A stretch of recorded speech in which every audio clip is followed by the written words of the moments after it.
Hi there, I'm playing with expensive junk again. This time this colorful machine here is an HP 3-par disk storage system. It's a 3-par model 7200. Oops. Let's see here. That's it. And it has a couple of features that are very nice, and in fact it is of course not junk, because this system is only 3 years old maybe. So we got it back from a customer that didn't need it anymore. I don't know why. So let's have a look at it. The back side is probably more interesting than the front. At the top you see a controller box with 2 redundant controllers. That's the 2 modules here. Then we have a big box with 3.5-inch discs. Then we have a smaller box with 2.5-inch discs.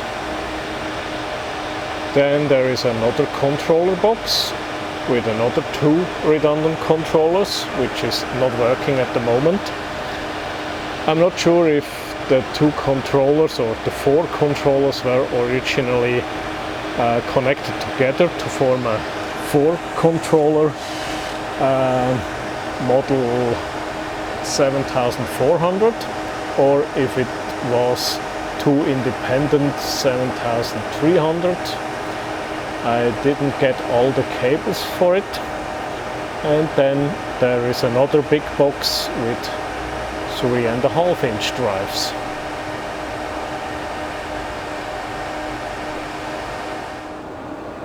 Regarding the drives, we have here 4 terabyte SAS drives, 3.5-inch. Then we have a whole box full of nothing, just empty covers. Then we have 3 terabyte disk drives. We have 920 gigabyte SSD drives.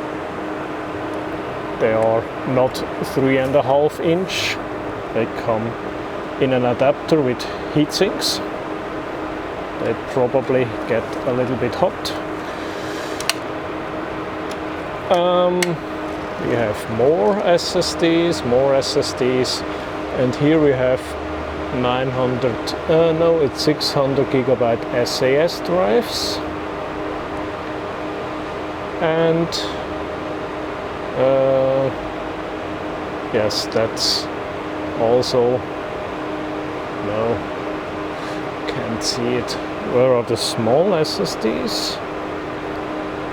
Ah well, I missed them. Okay, I really should wear my glasses. Here we have SSDs, 920 gigabytes. That's the same SSD, but in a smaller carrier. Yeah, let's have a look at the discs. So this is one of the 4 terabyte SAS discs, and unlike a 4 terabyte disk for a PC, this disc costs about $1,500 right now in this moment. New, of course. Used, they are a little bit cheaper. Why are they so expensive? Well, my guess is this frame is worth $1,000 because the disc is a standard disc. It's labeled for HP, but HP doesn't make its own discs. It's probably a Seagate or, well, whatever. A little bit more interesting is this SSD drive. It's 920 gigabyte, so it's almost 1 terabyte. Not too big nowadays. You can have this for PCs for about $300. This one will cost you $6,000 because it's HP labeled. It's made for the 3-part system. That means it has a special format. It doesn't have 512 byte blocks. They formatted it to 520 bytes.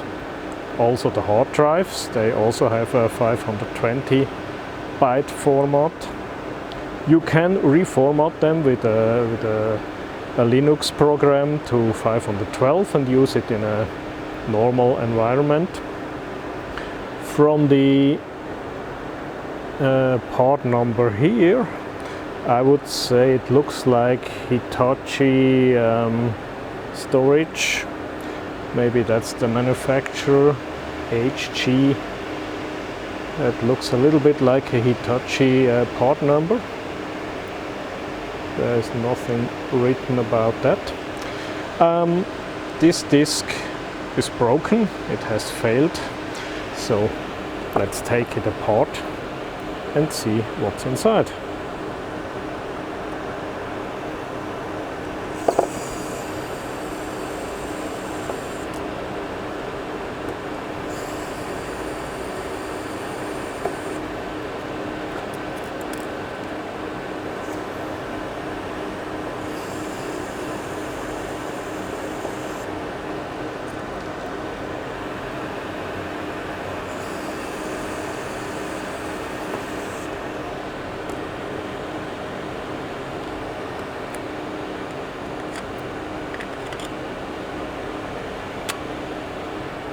The first thing that catches my eye are these thermal pads here that conduct the heat away from these memory chips, flash chips here to the cover, the aluminium. Then we have a first PCB here with more chips. The funny part is that the chips here between are not connected to the heatsink or to the cover or the base, so they will probably heat up a little bit more.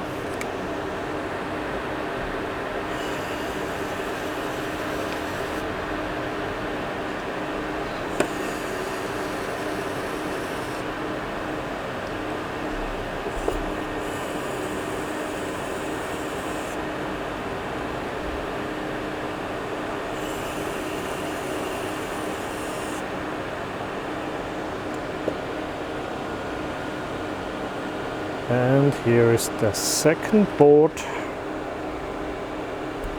also with some thermal pads here to the base, and controller chip, some RAM probably, flash chips. There is space for more flash chips, so maybe there is a 1 terabyte version around, or maybe even 1.5. I don't know how many chips do we have. 1, 2, 3, 4, 5, 6, 7, 8, 9, 10, 11, 12, 13, 14, 15, 16, 17, 18, 19, 20, 21, 22, 23, 24, 25, 26, 27, 28, 29, 30, 31. Okay. That's about 30 gigabyte per chip.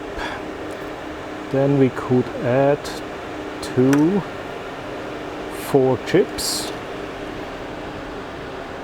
Makes 120 gigabyte more. Then we have 1040 gigabytes. Yes, that's a good terabyte then. Okay, here it seems the disk, the SSD is made by Intel, not by Hitachi. Maybe they have a similar way of writing their serial numbers. If someone wants to look at the chips, finding a data sheet, Intel branded. Maybe you could also see that controller here. I don't know if it's big enough to see. I can't see it here on my camera screen, but maybe you on your huge 80-inch TV, you can see that. Connectors, well, it's not that exciting, it's just a lot of flash chips. And I just disassembled a $6,000 disc. Well, used they are still about $2,500, so I probably disassembled $2,500, but it was broken, so it was about $0. I hope the controller here is a little bit more exciting. You can simply pull it out by this rod here. There is some mechanical gadget underneath here that moves these brackets here. And it's made in China, of course. All the good electronics comes from China, doc. You know that. So there are two screws here in the back that can be opened by hand. Which one is the cover? I think that one is the cover. Okay. Here we go.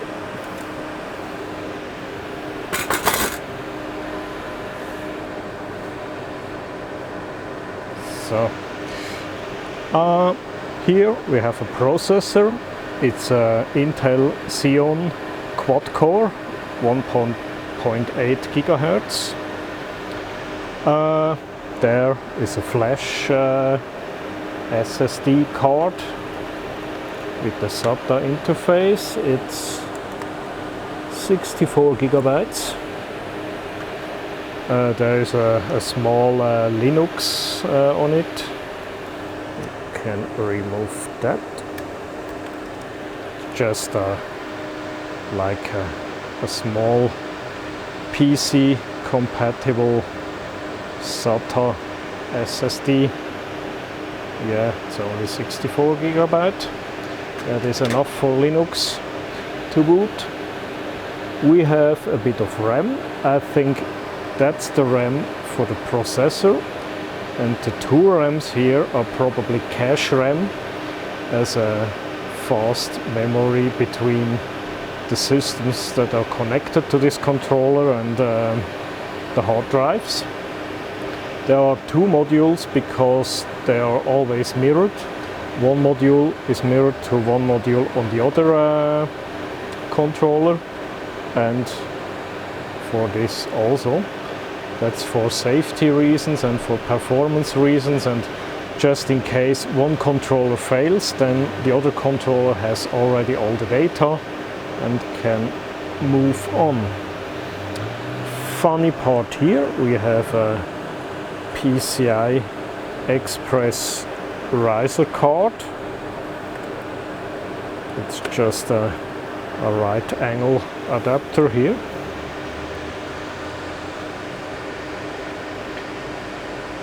And you can plug in a standard PC format PCI Express card, for example with additional fiber channel interfaces or well, whatever. I'm not yet familiar with this controller or this system. I'm just I got it last week and I'm still learning how it works, so Please excuse me if I can't go into too much detail. A nice heatsink, heat pipe. If you watched my last or second last video about heat pipes, you can see a thermal image how that works. Well, that's about the controller. And that's one of the power supplies of the controller box. And this power supply has a unique feature. It has an integrated battery here. So this power supply has its own UPS system built in. That's the battery. What battery is it? Lithium ion, okay. 12 volt, capacity 5 amp hours, 5.0, okay. Or about 50 watt hours. Okay, that's possible. The reason for this battery is first to protect the contents of the memory, because part of the data that is written to the controller is stored in the memory before it goes to the disk, so that makes the system faster. The system can respond faster to the attached host, and if a power outage is in that moment when the data is not written to the disk, you need a battery to keep the data in the RAM, or a couple of gigabytes of your data is probably lost, so you don't want that. Normally you have these batteries inside the controller. Here they put it inside the power supply, which I think is very clever, because you can always remove a power supply, but if you have to remove a controller to change the battery, that always causes a lot of trouble. You don't have to shut down the system, but you have to fail over to the other controller and make sure that nobody is trying to access that and so on. So that's not bad.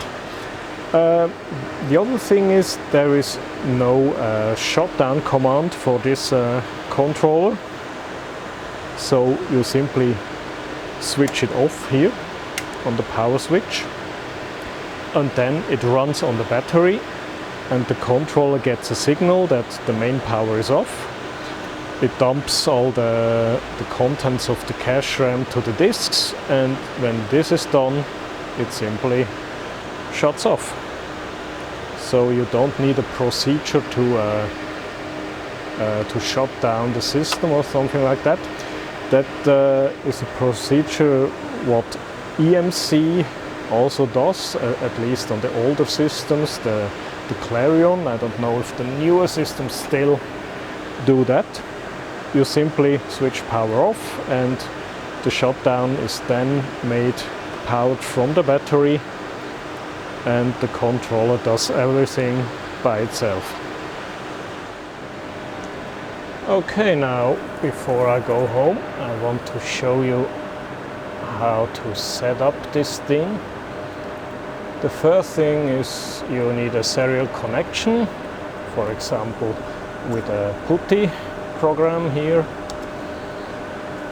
Then when the system is ready, you get a login. The username is 3par, what is it? There are a couple of different logins. ADM, like administrator, and the password is 3par data. That's the default password, and we're in. It has a help that shows you all the necessary commands, but the only command you actually need is what is it? Set IP. Oh, how is it?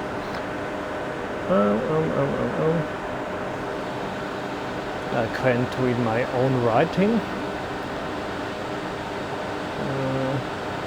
Okay, setnet or shownet. Shownet shows you the actual configuration. You see the IP address, net mask, router if necessary, and with setnet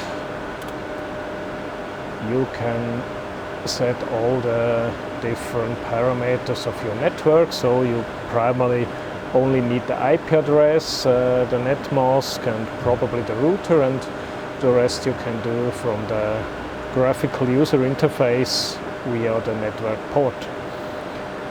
One thing is a little bit tricky. You cannot set the IP address directly. You have to use a start address command. Then it makes a second IP address, and when you say change node, then it will change the IP address to your new address, and I don't know why it's so complicated, but that's how it is. Okay, let's assume we have successfully set the IP address. We can close that window and we open the 3PAR management console. That looks a little bit like that. We have here down systems. We can have a look at our system. Controller node. We have two controllers. The status LED shows us green blinking, which is true, I can see it. We have ports, all kind of ports. There are fiber channel ports. We have SAS ports that go to the disk enclosures. That's the disk. What's that? Disk port 1, disk port 2. That's the label that you also can find on the back side. Then we have hosts. I only have a DL380 G7 and I named it like that. I only have one host on this system, connected with fiber channel optical cables to the 3PAR controller. That we don't see the disks here. Then we have the provisioning tab here. We can see, for example, the CPGs. That's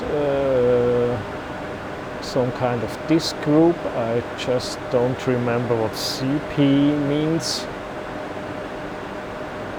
You first make disk groups.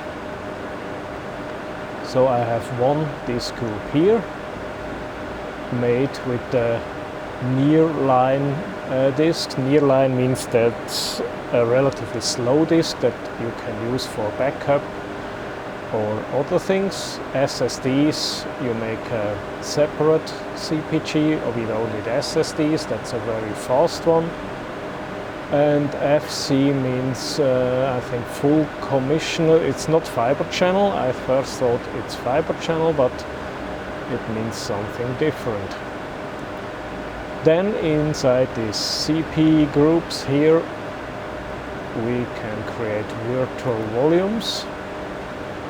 I have 5 virtual volumes. We can look at them. The first two, admin and SR data, I hope you can read that. That's some internal virtual volumes that the operating system of the controller uses. And then we have 3 volumes, 100, 200, 300, I named them like that. They are 16 terabyte each and 7 terabyte for the rest to use the entire CP group. 16 terabyte is the maximum size for a virtual volume. Don't ask me why, that's the policy of this system.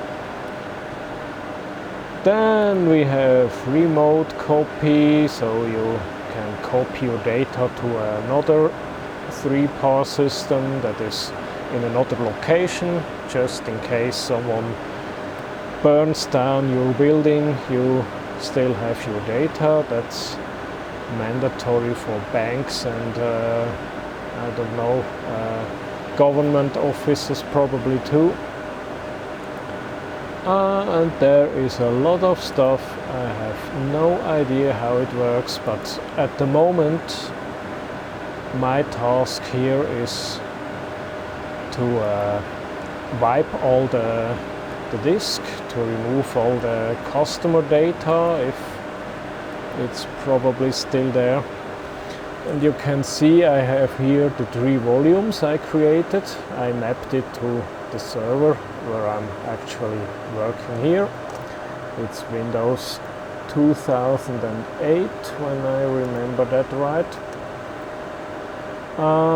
That's 16 terabyte here, 16 terabyte here, and that's the 7 terabyte drive here. And it's in the first pass it's only formatting, low-level format over the entire disk, and then again writing zeros 1 time. That's enough.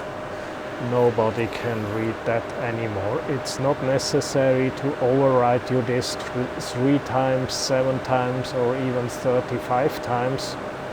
And by the way, if you have a 16 terabyte drive, wiping it more than 1 time will just take forever. You don't have the time for that. Well, that's it about the 3-par system. Oh, by the way, 3-par, that's an acronym of that was originally a company by itself before it was bought by HP. Par is the 3 first letters of the names of the founders. I just don't remember how they were, but you can Google that. It has a Wikipedia.